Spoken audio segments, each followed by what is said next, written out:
Hola, salut à tous. Chapitre 19 d'Ayashimon, il est là.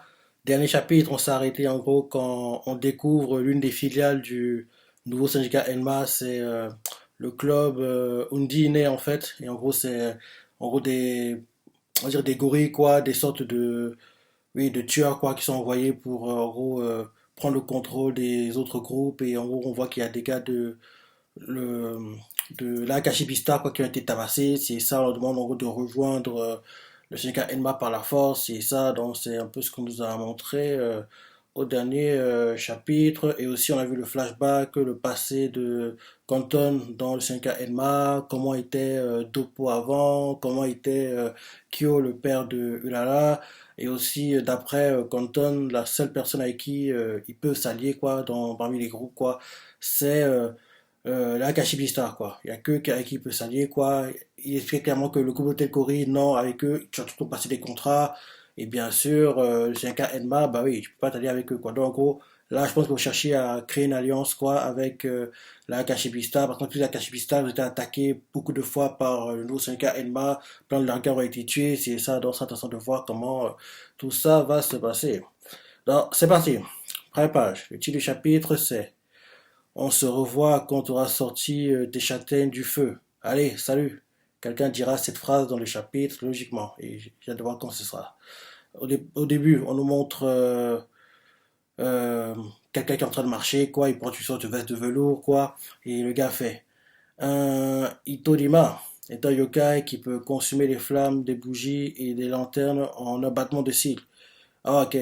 Ok. En gros, c'est Kanton qui explique les capacités de Dopo, quoi. Donc il fait. Un Itorima est un yokai qui peut consumer les flammes des bougies et les lanternes en un battement de cils. Voilà ce qu'est Akari Dopo. Il est semblable à une flamme vivante, c'est impossible de le toucher et encore moins avec des points humains. Derrière, Maro qui entend ça fait. Il n'y a pas grand chose à faire si on peut même. Il n'y a pas grand chose à faire si on peut même pas le toucher.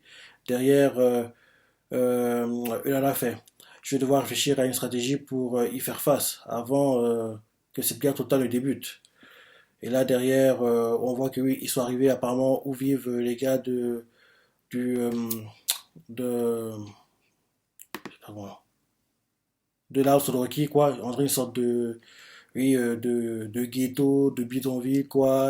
Ouais, bon, c'est très très délabré quoi. On voit des gens qui sont assis autour d'un feu qui et qui fait en fait sur une sorte de comment ça s'appelle? Ah, le nom revient un peu. En gros, oui, ils sont très pauvres. En gros, ils vivent dans la pauvreté, quoi, les gars. On les voit qui marchent dans sur la sorte de rue qu'il y a, plein de saleté, des poubelles, les gens avec des vêtements très très sales. Et là, on montre Oboro qui fait. Les sans-abri de Kabukicho et de Nishi-Guchi ont tendance à se rassembler ici, dans le parc central. Même la police ne s'en préoccupe pas. Alors, les Hashimans, n'en parlons pas. Il s'agit d'une des seules communautés où humains et yokai peuvent cohabiter. Et là, on voit un papy quoi, qui gère apparemment, oui, où vivent les sans-abri, quoi, où vivent les clochards. Et le papy, il a une grosse barbe, il est musclé, il est torse nu, quoi. Et il a une sorte de bandana, quoi, les yeux qui louchent. Et le gars fait, oh, mais que vois-je là? Canton et Oboro, ça faisait un bail. Ils entrent dans la tente, quoi, le papy continue en disant. Et Canton fait, pas si longtemps pourtant. Pas si longtemps pourtant. T'es encore bourré, le vieux? Et le papy fait, ah bon, dans ce cas, ça faisait pas longtemps qu'on s'était pas vu. Et là, Maro fait, c'est Guy Pépé. Et Woro fait, c'est le vieux Ozunu. Et il joue un peu le rôle de leader des sans-abri du parc central.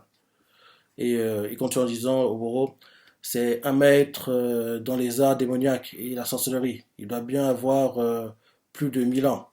Il est mi-yokai, mi-humain, ce qui fait ce qui fait que des deux côtés, on vient lui demander des conseils, son réseau d'information est très étendu.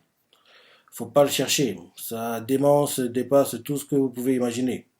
Derrière, le papier regarde Uehara et fait ah, mademoiselle, ça faisait un bail. Et Uehara fait c'est la première fois qu'on se rencontre, monsieur. Et derrière, Maro fait et en quoi il va nous être parce que Maro n'a pas de comprendre en gros à quoi ça sert. Parce que quand tu vois la tête du type, on dirait que oui, ouais, il n'a pas d'être très intéressant, très fort, quoi, malgré les indications de Moro. Bref. Donc, en gros, on voit le vieux aux nus, il fait ah, mademoiselle, ça faisait un bail. Et là, lui fait c'est la première fois qu'on se rencontre, monsieur. Derrière, Barreau fait à quoi va me servir? Derrière, Condon fait vieux aux nus, tu pourrais jeter un coup d'œil à ce gamin pour nous? C'est payé, c'est payé. Chaque membre de l'Alliance de hockey te paiera un verre. 2000 verres en tout. Et le vieux aux nus fait oh, oh. On le voit qu'il utilise une sorte de miroir qui reflète les sortes de enfin, en gros, c'est comme si genre tu tenais un miroir quoi, et de l'autre côté du miroir, tu voyais une sorte de les radios quoi. En gros, le spirit de la personne, c'est ça quoi. En gros, ça fait un peu penser à ça quoi. En gros, comme si en tenant une sorte de miroir quoi, le miroir reflète les photos que tu vois en gros, quand tu vois les squelettes, c'est ça, quand tu vas faire les scans à l'hôpital, en gros, ça va un peu penser à ça, quoi. Donc, en gros, quand on montre ça, on voit, en gros, le squelette de Margot, quoi, on voit ses veines, c'est ça, on voit qu'il y a des sortes de trucs qui bougent dans son corps, et le vieux Zulu avec son miroir, quoi, il regarde le corps de Margot, et il fait, tu possèdes une quantité anormale de prana, mon garçon. Prana, c'est quoi ça? Quant à ton nadi et ton chakra, leur flux est pas bon du tout. Prana, nadi, chakra on connaît, mais prana et nadi, j'attends l'explication moi. Donc, derrière, Maro fait, Nodi, pra quoi? Et Lala lui fait, il parle du pouvoir qui sommeille dans presque chaque être humain. Des êtres humains extraordinaires, aussi appelés Maribito, dont on parle dans les légendes, ils possèdent tous ce pouvoir en abondance. J'imagine que cet ancêtre a maîtrisé le sien au point de devenir un sénine immortel. Et là, le vieux au Zunu, quoi, fait. Et pourtant, le pouvoir en lui est appelé prana. Le chakra en est la source et il se déplace à travers les flux appelés nadi. En gros, les flux nadi, on va dire, c'est les veines. Le prana, c'est l'énergie, quoi, qu'on se déplace. Et le chakra, c'est la source de tout ça. Bref, disons, on continue. Donc, il fait, le pouvoir en lui est appelé prana. Le chakra en est la source et il se déplace à travers les flux appelés nadi. Mon garçon, tu es encore incomplet, semblable à une grande piscine. Tu dois encore y installer une canalisation ou un robinet. Tu manques d'équilibre. Oui, quel déséquilibre. Derrière, Maro comprend et fait, hein? Une piscine? Bah moi, je déteste pas nager, j'imagine. Derrière, le papy fait, moi, je déteste les bains. Ah. Et là, derrière, Quentin fait, l'eau, c'est pas trop mon truc non plus. Derrière, Ulala fait, concentrez-vous. Bref, vous voulez dire que Maro n'utilise pas son pouvoir correctement. Je me suis effectivement rendu compte de l'étonnante puissance qu'il possède. Ça ne m'étonne pas que cela cause un certain déséquilibre. Et Maro fait, du coup, je fais quoi maintenant? Et là, on le voit d'un coup, le papy, quoi. Il ouvre une sorte de mallette, quoi. On le voit qu'il met plein d'aiguilles sur Maro, comme si genre, oui, comme en gros, une sorte un peu comme la médecine chinoise, quoi. Il met plein d'aiguilles sur son visage, quoi, le visage de Maro, sur son corps aussi. Et Maro fait, j'ai le visage qui gratte. Vous êtes sûr que ça va me rendre plus fort? Et le papy fait, nope. Et Maro fait, nope. Derrière, elle regarde ça dans sa tête. On dirait la crinière d'un lion. Et en parlant en gros du papy aux œufs, quoi. Donc derrière, le, le papy fait, aux œufs fait, c'est pour voilà, l'acupuncture, ça me rappelle plus. Le papy fait, c'est pour l'acupuncture ont pour but d'affaiblir tes cinq sens. Tu sens ta vue faiblir, pas vrai mon garçon? Et Maro fait, hein? Mais pourquoi vous me faites ça à moi? Et là, aux œufs fait, c'est pour t'apprendre à toucher le suxma. Le suxma sarida des yokai. Ok. Et, euh, et plus leur tsula sarira. Oublie tes sens humains. Habitue-toi à ceux des yokai. Une fois que ce sera fait, on passera à l'installation des localisations convenables. Et on voit que Maro comprend rien de ce qu'il explique. Et là, on voit le vieux Zeno qui prend une sorte de, oui, de gros seau, quoi, et il crée un feu, il balance des choses à l'intérieur, quoi, et des châtaignes, et Maro fait, des châtaignes, il comprend pas, et le vieux Zulu fait, j'y ai lancé une poignée de châtaignes crues, et éteins la flamme avec ton poing sors-les. Maro fait, hein? Tu veux dire que je dois éteindre la flamme avec la bourrasque que provoque mon coup? Ozulu fait, non, frappe la flamme même. Maro comprend pas, il fait, hein? Et là, Ozulu fait, en utilisant du vent, tu ne fais que déformer sa forme, et la forme se reformera rapidement. Tu dois toucher la flamme elle-même. Touche son Suxma Sarida, et c'est son concept que tu détruiras. C'est son concept que tu détruiras. L'acupuncture a pour but de t'aider. Les archimons sont conçus de la même façon. Ce sont des concepts de petits fragments de la peur humaine qui se sont matérialisés. Frappe la flamme, renie son concept et détruis-la. Maro s'approche et fait ouais, je veux bien, mais comment? Et on voit qu'il donne un coup de poing dans le sorte de seau, quoi. Il attrape la châtaigne, mais en gros, elle brûle, quoi. Il fait ah, ça brûle, ça brûle, ça brûle. Et là, il fait ah, c'est brûlant. Le vieux genou fait la châtaigne a éclaté, le temps a écoulé. Et ben on fait quoi? C'est quoi ce délire? Et là, on voit là qui fait le monde matériel des hommes et le monde immatériel des yokai ne sont pas vraiment en contact direct. Ils n'interagissent qu'au travers de l'argent. Pour pouvoir vraiment toucher un yokai, un concept de nature, il est nécessaire d'atteindre l'immatériel. C'est pour ça qu'il a atténué les sens qui te rattachent au monde matériel comme la vue, l'odorat et le reste. Et on voit le vieux qui commence à partir, quoi. Il fait on se revoit quand tu auras sorti les châtaignes du feu. Allez, salut. Le titre du chapitre. Le vieux est en train de partir, quoi. Et il fait on se revoit quand tu auras sorti tes châtaignes du feu. Allez, salut. En gros, c'est le titre du chapitre. Dans derrière, le vieux part et il fait et Maro fait ça va vraiment m'aider à battre d'oppo son truc. Canton fait s'il le dit, c'est que c'est vrai. Il faut le prendre au sérieux, ce vieux. Et tu vas pas faire que ça. On va t'entraîner à te battre nous aussi. Maro tente de prendre la châtaigne, quoi, à éteindre le feu avec son poing, il n'arrive pas, il se brûle, il n'arrive pas, il n'arrive pas, il n'arrive pas, il n'arrive pas. On voit qu'il s'entraîne, en gros, on voit qu'il s'entraîne en se battant contre les gars de la cachée, du, je lui son nom, l'alliance de Rocky, quoi, ils s'entraînent avec eux, on voit que pour son entraînement, il doit même pousser une sorte de camion, quoi, avec tous les gars de, tous les gars de, l'annonce de Rocky dessus, quoi, il doit pousser le camion, c'est ça, il s'entraîne, quoi, il s'entraîne, il essaie de rattraper les châtaignes, il n'arrive pas, on voit clairement que oui, plein de jours, c'est cool, il tente l'entraînement, quoi, on voit qu'il fait une course avec les motards, quoi, et en gros, ils sont en moto, lui, il est à pied, quoi, il doit courir, il s'entraîne, et il arrive toujours pas, là, après, on voit que oui, un moment, il va se détendre, quoi, ils vont à une piscine, quoi, on le voit qui est blessé de partout, il s'entraîne, en gros, avec les yokai, avec en gros la band, c'est ça. Rien, il a tout pas attrapé. Ouais, que le vieux Zulu, quoi, assis par moi à l'entraînement, quoi, rien à faire. Maro n'arrive pas. Derrière, pendant qu'il s'entraîne, on nous montre Ulala qui parle avec Ten et elle fait comment se débrouille Maro? Et Ten fait Frangine, ça fait 10 jours qu'il est dessus et mis à part son autre entraînement, bah, son truc des châtaignes en feu, ça a pas l'air d'avancer du tout.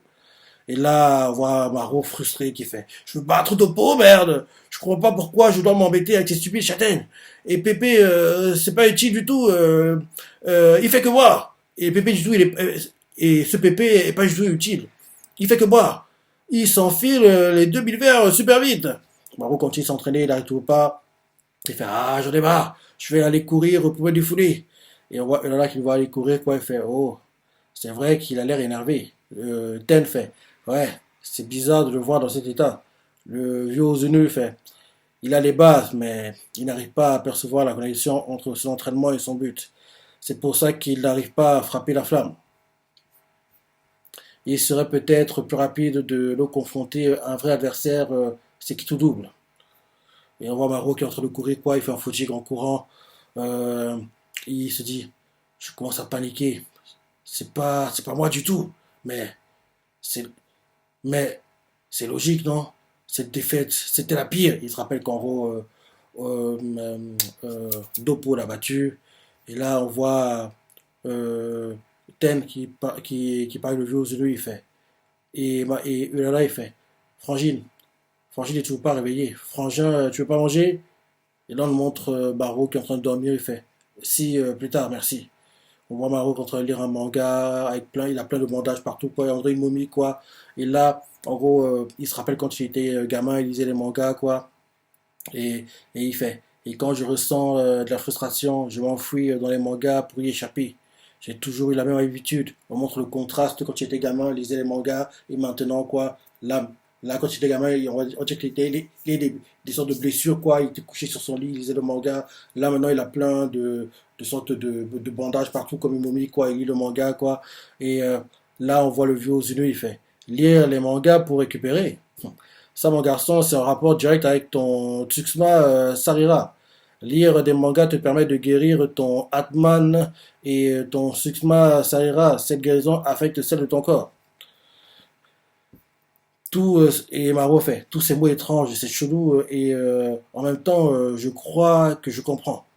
Il veut dire que le truc, c'est de visualiser les choses. Je peux rien visualiser avec des châtaignes. Je dois utiliser mes émotions et ma frustration pour y arriver. Il faut que je me dise que la prochaine fois, je ne perdrai pas et que j'y crois vraiment. Et là, on voit qu'il s'entraîne en courant, il se dit dans sa tête. La prochaine fois, je gagnerai. La prochaine fois, c'est sûr. Je l'aurai la prochaine fois. La prochaine fois. La prochaine fois. Gros, il essaie de se motiver, quoi, de se rassurer, de se convaincre. Et là, il se dit dans sa tête en courant, quoi. Il est essoufflé, il s'arrête, il fait. Ah, c'est pas en m'épuisant physiquement que je vais commencer à visualiser le délire. Et là, d'un coup, bim, il voit que où il court, quoi, pas très loin, il y a des immeubles, quoi, et avec des maisons, et on voit que bim, il y a des flammes, en gros, que genre, au troisième étage de l'immeuble, il y a des flammes, quoi. Donc, en gros, oui, on voit des gens qui regardent, qui filment et tout. Ils attendent que les pompiers arrivent, quoi. Donc, en gros, on voit que Maro voit ça, et là, on voit ceux qui sont avec lui, qui assistent, ils font, oh non, il faut appeler les pompiers. L'autre fait, où est la cabine téléphonique la plus proche? Et là, on voit une maman, quoi, apparemment qui a oublié son enfant dans l'appartement. Elle fait non, vous ne devez pas, laissez-moi, mon bébé est toujours à l'intérieur. Maro, qui est à côté, qui entend ça, forcément. En gros, là, c'est une scène digne d'un manga, quoi. En gros, sauver l'enfant d'une dame qui, en gros, a oublié son enfant dans la maison en feu. Donc, Maro entend ça, on voit qu'il commence à courir. On voit un salariman qui, en gros, assiste à tout ça, quoi, qui était vers Maro. Il fait, hein, jeune homme, non, arrête-toi! Maro court, quoi. Il fonce. On le voit qu'il entre dans l'immeuble. Il y a des flammes partout. Et là, on voit, en gros, il est pas trop loin de la porte et on voit que genre le chemin qui mène à la porte de l'appartement où est enfermée la gamine, quoi. Il y a que des flammes, quoi. Donc, si tu avances, mon gars, tu vas calciner, quoi. Donc, là, il est obligé d'utiliser, entre guillemets, les stratégies que lui ont appris, que lui ont conseillé d'utiliser, oui, qu'il essaie de lui apprendre apparemment le vieux aux unus, quoi. Donc, parce que oui, là, il devra, en gros, éteindre les flammes à son origine, quoi, pour pouvoir avancer, parce que là, s'il avance sans rien faire, bah oui, il va être brûlé, quoi, il va être calciné, quoi. Donc, en gros, il y a les flammes partout, quoi, et il y a la porte à l'autre bout du couloir, et Marou doit avancer pour atteindre la porte et atteindre la fille, et là, on voit il entend la gamine dans l'appartement qui fait maman, maman. Marou serre le poing, et là, on le voit qu'il commence il se met en position, quoi, pour en gros ouvrir le chemin pour atteindre l'appartement, et là derrière, on nous montre ce qui se passe, on nous remontre on va dire le bidonville, quoi, où vivent les sans-abri, quoi, et on voit la tante du vieux aux eunuques qui est couchée, quoi, il se réveille, quelqu'un le réveille, il fait hé bébé, et il fait hein, il est bourré, quoi, et il fait qu'est-ce qu'il y a, et là on voit Maro qui en gros qui lui lance ses châtaignes au visage, quoi, et Maro lui fait tes châtaignes, 10 essais, 10 prises, j'ai compris le truc, poteau. Le vieux aux yeux fait oh, une telle transformation, qu'est-ce qui s'est passé? Et là maintenant, on montre ce qui se passe à, à l'hôpital, quoi. Et on voit les policiers qui veulent en gros avoir, en gros, prendre on appelle ça comment? En gros, l'explication de la maman, quoi. Comment il y a les flammes, si ça. En gros, parce que ça fait à l'hôpital, quoi. Donc, en gros, on voit un policier qui va l'interroger. Un policier fait, vous dites donc que le jeune homme qui a sauvé votre fils, ah, c'est un garçon, qui a sauvé votre fils, en est ressorti indemne et il s'est enfui. Et la maman fait, oui, il est assez indéfinissable. Je ne me souviens pas de son visage. Et là, on voit le policier, quoi. Il parle avec la maman et il fait, comment est-ce qu'il a réussi à étouffer le feu sans aucun équipement de protection. Et là, on voit la coéquipière du policier, quoi, il va parler au gamin, quoi, qui a été sauvé. On va voir qu'il va faire. Dis-moi, mon chou, tu peux me reparler de la personne qui t'a sauvé? Et le gamin fait, bien sûr. Et là, on nous montre la scène quand Maro ressort de l'appart, de l'immeuble avec le gamin dans ses bras. Et le gamin fait, il est entré en courant, puis il a battu le feu. Et là, on voit l'une des policières qui fait, ah bon, bon, eh bien, on n'aura qu'à marquer ce qu'on remarque pendant l'inspection. Donc, oui, on voit clairement que les deux policiers, quoi, vu comment ils réagissent, on comprend que c'est pas des gars qui sont au courant des arrachements, quoi, parce qu'ils se disent que, quoi, il est rentré, il a battu le feu. Qu'est-ce qu'il raconte, ce gamin? Il a dû voir trop d'animés, trop de lire, trop de mangas, quoi. Donc, en gros, oui, c'est pas, on peut pas croire à ça, quoi. Parce que le gamin fait, oui, il est rentré en courant, puis il a battu le feu. Et la policière, quoi, elle fait, ah bon, l'air genre, ouais, c'est ça. Genre, en gros, oui, le gamin dit n'importe quoi, et on voit le coéquipier de la policière fait, bon, bah, on n'aura qu'à marquer ce qu'on peut pendant l'inspection. Et là, on voit le vieux aux nu devant Maro, le vieux aux nu, il fait, bien, dans ce cas, déshabille-toi. Maro fait, ok. Maro commence à enlever ses vêtements, le vieux aux nu le regarde avec toujours le truc qui permet de voir, en gros, on va dire le scanner de Maro, quoi. Et là, il fait, donc Suxma Sarira est en parfait état. Et là, c'est la fin du chapitre. Ouais, on voit Maro qui a plein de cicatrices au corps, quoi, assez musclé. Et ouais, on a appris un peu plus sur Maro, comment il va se battre, ce qu'il pourra faire pour battre Akira Dopo dans oui, le vieux Zulu. Ok.